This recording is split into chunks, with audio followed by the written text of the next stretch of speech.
তারা যদি একটি লিখিত ডকুমেন্টের মাধ্যমে আমাদেরকে, একটি পরিপত্রের মাধ্যমে হোক বা লিখিত ডকুমেন্টের মাধ্যমে হোক, আমাদের এই আশ্বাসটি দিয়ে থাকেন কমিশন গঠনের এবং কোটা সংস্কারের, তাহলে অবশ্যই আমরা আমাদের আন্দোলন থেকে আমাদের পড়ার টেবিলে ফিরে আসবো।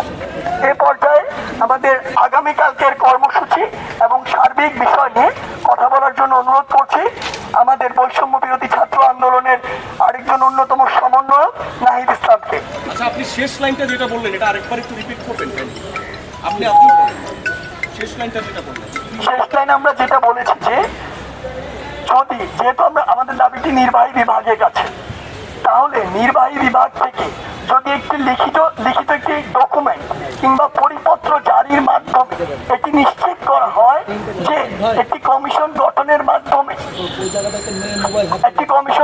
মাধ্যমে দ্রুততম সময় সকল গ্রেডে কোটার যৌক্তিক সংস্কার করা হবে, এটি যদি নিশ্চিত করা হয় তাহলে অবশ্যই আমরা তৎক্ষণাৎ রাজপথ ছেড়ে আনন্দ মিছিল করতে করতে পড়ার টেবিলে ফিরে আসবো। বলছেন এটা নির্বাহী বিভাগ থেকে আসবে? জি। আচ্ছা, আর অ্যাপিলেট ডিভিশনে আগামীকালকে যে শুনানিটা আছে আমরা প্রশ্ন শেষে নিব, আবার নিব, প্রশ্নগুলো পরে করেন। আমি ধন্যবাদ সাংবাদিক বন্ধুদের।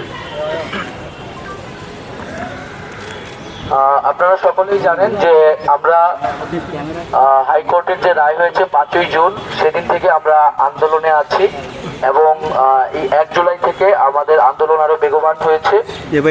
এখানে একটি জিনিস স্পষ্ট করতে চাই যে এই আন্দোলন কিন্তু শিক্ষার্থীরা নিজ উদ্যোগে তৈরি করেনি, বরং হাইকোর্টের রায় এবং সরকারের যেই নিশ্চুপ ভূমিকা, সেই নিশ্চুপ ভূমিকার ফলে কিন্তু এই আন্দোলনের প্রেক্ষাপট তৈরি হয়েছে।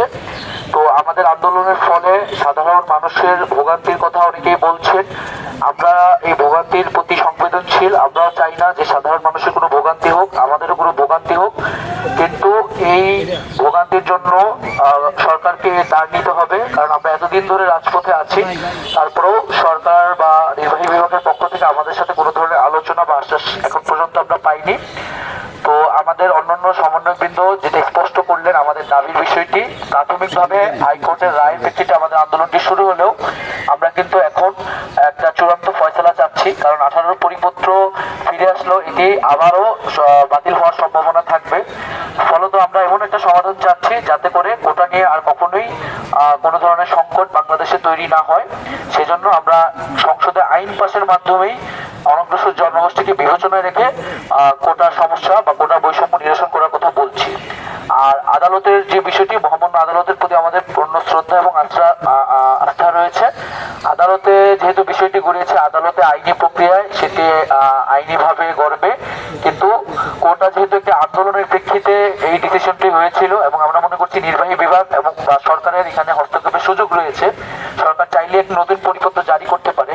ফলত আমাদের আন্দোলন কিন্তু আর আদালতের প্রেক্ষাপটে নেই, আমাদের আন্দোলনটি এখন মূলত সরকার এবং নির্বাহী বিভাগের প্রতি। তো সেই জায়গা থেকে আমাদের যে বাংলা ব্লকেট কর্মসূচি আমরা ঘোষণা করেছি এবং গত 2 দিন ধরে চলমান ছিল, সেটি অব্যাহত থাকবে। আগামীকাল 10ই জুলাই 2024 আমাদের যে এক দফা দাবিতে সকাল সন্ধ্যা সারা দেশে ব্লকেট কর্মসূচি পালিত হবে।